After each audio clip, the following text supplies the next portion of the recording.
The dangers of plaster renovation when the walls are wet and salty. Have you come across such facades? Aren't they ugly? Plastered a few years ago and now again damaged. Despite breathable restoration plaster, the moisture is rising. The obviously incorrect renovation measure cost a great deal of money, dirt and annoyance.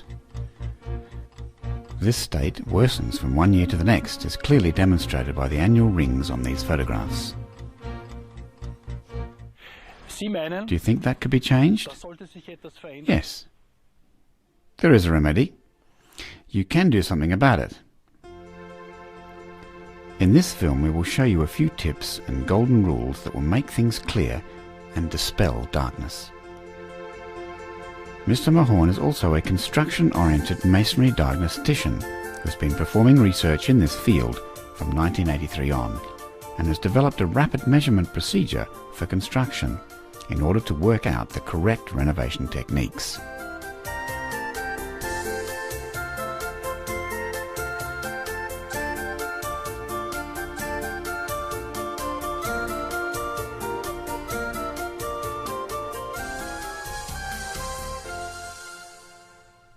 Let's take a look at some of the scientific principles. Once these are understood, they will effectively resolve the problems encountered in practice. You are familiar with the substance we refer to as salt. Salt is able to strongly attract moisture from the air. This property is known as hygroscopic, from the Greek word hygros, which means moist, and skopin, which means to look. In a very dry indoor climate, salt trickles like fine sand. When the air becomes moister, salt turns stickier. Rule number 1, salt is very hygroscopic. When the horizontal isolation is damaged or absent in old masonry, ground moisture rises and takes salts with it. Salts in the ground are derived from the waste products of microorganisms. Fertilizers in the agriculture, road salts in winter, and of course from acid rain, atmospheric pollution. Most salts are deposited in the evaporation zone, or on the outer layers of the wall, which is the plaster. Salt concentrations are highest behind paint or wallpaper. This is the reason why paint or wallpaper appears to be moister when humidity is high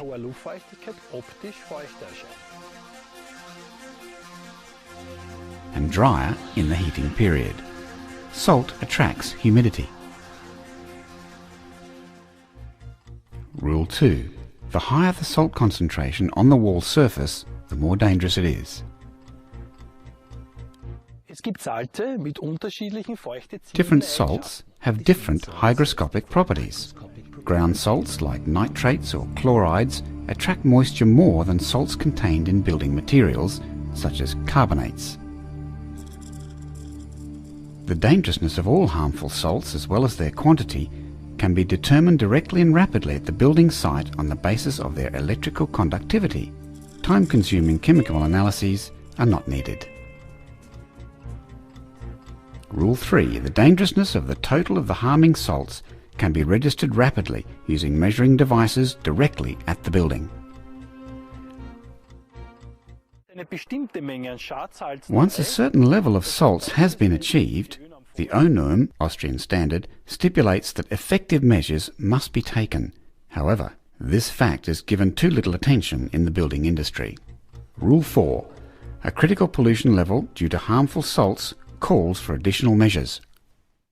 To put it simply, a building specialist is obliged to check the level of salt pollution in masonry before any renovation of plaster, in order to initiate any measures that might be needed, such as partial desalination.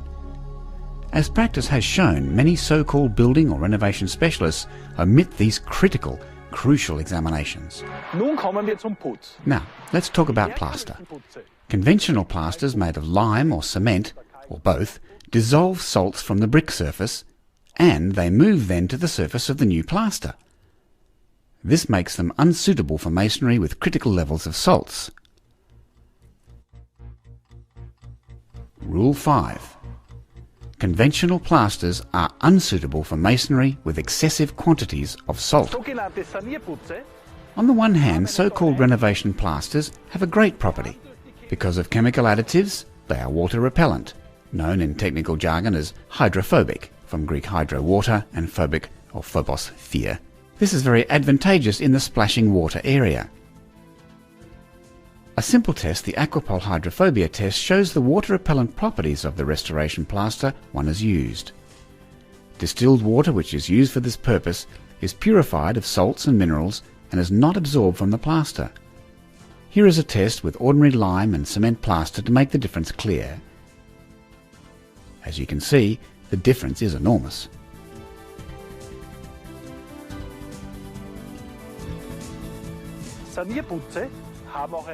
Restoration plasters have a large percentage of pores. About 25% of the plaster volume must be air. Air pores provide the plaster with better thermal insulation properties than conventional plasters. Thanks to these very good properties, the open-pored and water-repellent renovation plaster does not permit any masonry moisture to pass in liquid form, but only in the form of vapour, which is humidity. Hence the plaster looks dry from the outside for a long time. But appearances are deceptive. The wall behind remains wet.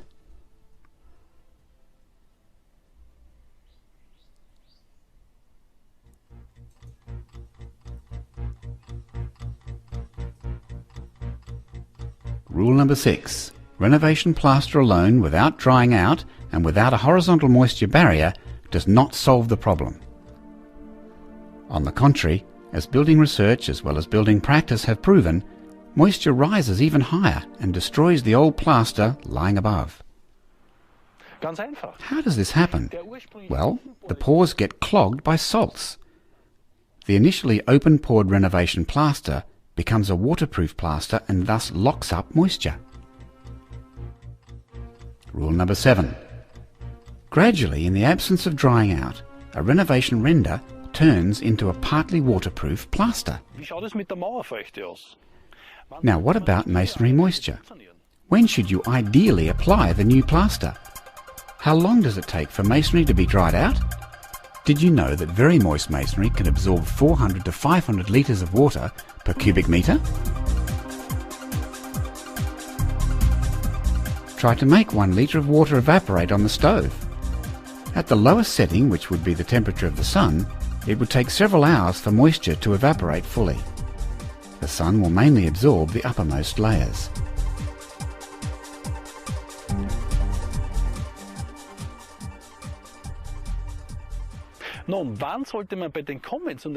When should you start renovation of plaster when using conventional methods? The rules are very clear.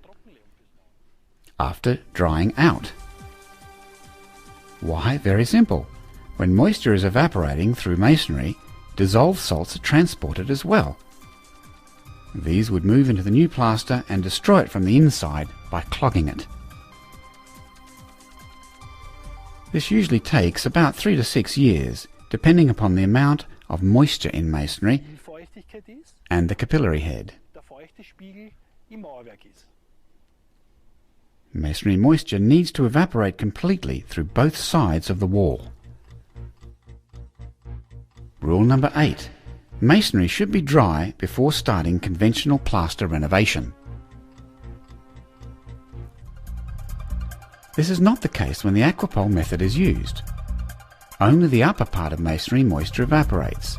The much greater part moves downward into the porous capillary system of the wall. This reduces the drying out time by half. Dissolved salts come out in the upper evaporation zone and the larger part moves back to the ground where it came from. The evaporation phase takes about 3 to 12 months. You should ideally wait for this length of time before starting renovation of plaster. Rule number 9. When using the Aquapol procedure, you should ideally wait for the evaporation phase of partial desalination, which takes about 3 to 12 months, before renovating the plaster with a special technique. An old waterproof cement plaster should be removed as fast as possible. An open-pored lime cement plaster may be permitted to remain as a so-called victim plaster or salt buffer in the masonry. It will absorb the salts, which are then removed together with the old plaster. Rule number 10. The less salts there are in masonry, the less is the residual moisture. Even when masonry has partly been dried out and is supposed to be renovated with new plaster afterwards, you will have to pay attention to another factor: the pH value of the building materials. The pH value of a material tells you whether the material is an acid or a base, also known as lye. Water, for instance, has mainly a neutral pH value of about 7. Building materials have different pH values. The pH of brick, for instance, is about 7 or 8. Cement-based plaster has a pH of 13 to 14, thus it is highly alkaline. When materials of different pHs come together, as for instance brick and cement-based plaster, you will obtain a measurable electrochemical voltage between these materials. Rule number 11. Different moist materials connected with each other will generate electrochemical voltage. What does this mini power station or voltage or battery effect cause? It attracts moisture or retains it artificially. According to common parlance, cement attracts moisture. I understood this statement after examining the pH values of different materials. Different materials, especially when walls are slightly moist, create a positive pole in one material and a negative pole in the other, like a battery. This obviously results in a measurable voltage. The higher the pH differences between materials, the higher the voltage. Rule number 12. This electrochemical voltage attracts moisture and often keeps it in masonry.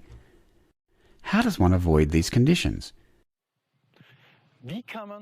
How do we avoid these risks associated with salts and different pH values?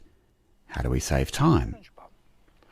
Can one live in unplastered rooms for several years? Do you really have this much time? Does the thought disturb you? Can we plaster masonry faster without having to wait until it's dry? Does a fast and workable solution exist? A solution that uses natural resources and is biologically safe? Yes, it does. The intelligent Aquapol renovation technology.